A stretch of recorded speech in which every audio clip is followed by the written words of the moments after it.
Hi there. I don't know if it's live yet. Hello.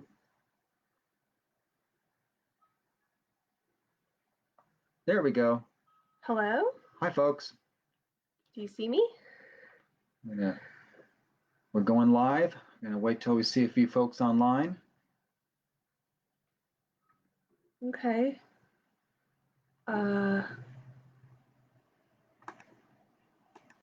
Okay. Hi. Okay, people are here. Good. All right, starting to come on board. There's Linda, Diana. Wonderful. Hi there. Oh no. I accidentally clicked on the video we're doing right now on my phone. That was embarrassing.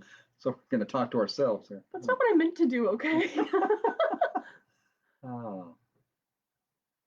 Hi, Kathy. Good to see you. Good morning, Kay. Scroll down. All right. Hey, I got some hearts after my name from Barbara. Thank you, Barbara. Ha ha ha. Barbara's my sweetheart. There you go. Give some more folks a chance to get on get on the little coffee time here.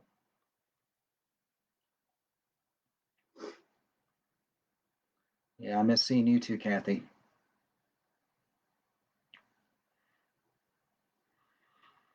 I'm looking out the window into the backyard. It's still cloudy out there. I'm looking for, I was wanting more of a sunny day today, but okay. At least I won't get sunburned.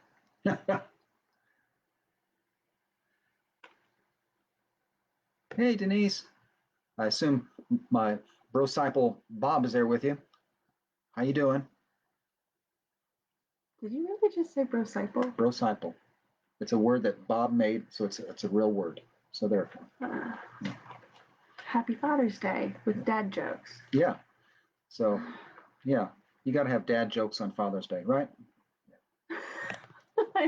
No. No. I live with that. I don't need another one. Oh, well, that's part of it.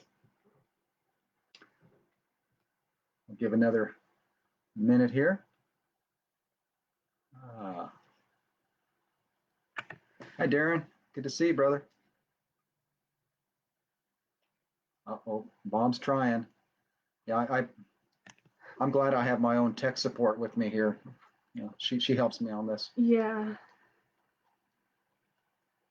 David's trying to find me. Well, Linda, you got to help him. No, not dad jokes for days. I don't want dad jokes for days. Oh, yeah. Dad jokes are the prime on Father's Day. Yeah. It's just the day I have to put up with them. Every other day I don't. Yeah, Amanda said we're gonna have a good Father's Day today. We're gonna go down the block to a farmer's market. That's gonna be fun. Yeah. Wearing masks and being safe, but it'll be nice to ride our bikes around, which will be good. Yeah.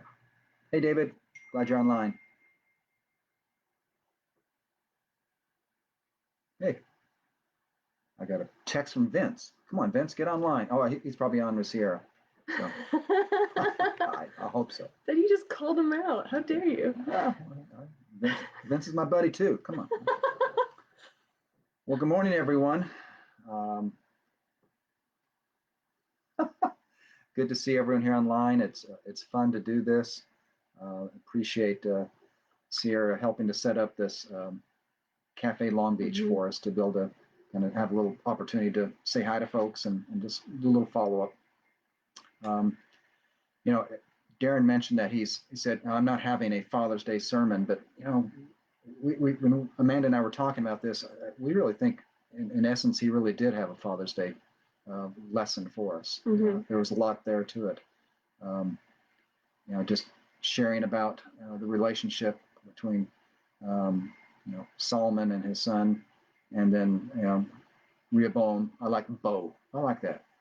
Wish I had a cool nickname like that, Bo. But anyway, but you know, Bo wasn't the best of sons, and a lot of that was in turn because of what he learned from his father. You know, you look at his father Solomon.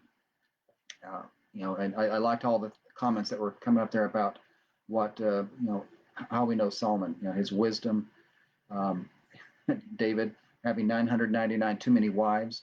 That's That that's was a good comment. good one, David. Um, but the thing that Darren helped us to also see is that Solomon um, asked for wisdom, but he didn't use that wisdom in the right way. He used it to oppress the people in the land, along with oppressing his own people, and that was um, not the true use of God's wisdom that he was given.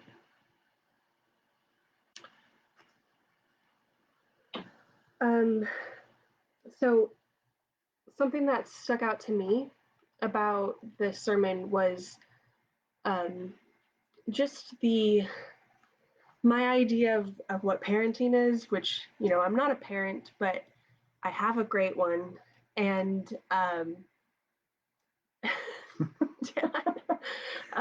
have a great parent, but I mentor students. So in my little way, I do have that relationship with a few of my students. But something that stuck out to me was that, so my understanding of a parent, or a father on this Father's Day, is that they're supposed to teach their children to be better than they were. Like, Dad's job is to make sure I don't make the mistakes that he did when he was my age. Because what's the use of experience if you can't pass it on? And so it wasn't a surprise to anyone that Bo was going to be the next king. It's just how kingship worked.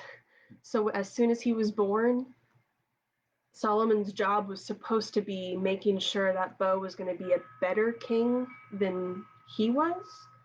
And there was a failing in that, because I also see in children all the time that they exemplify, they exaggerate what they've learned from their parents.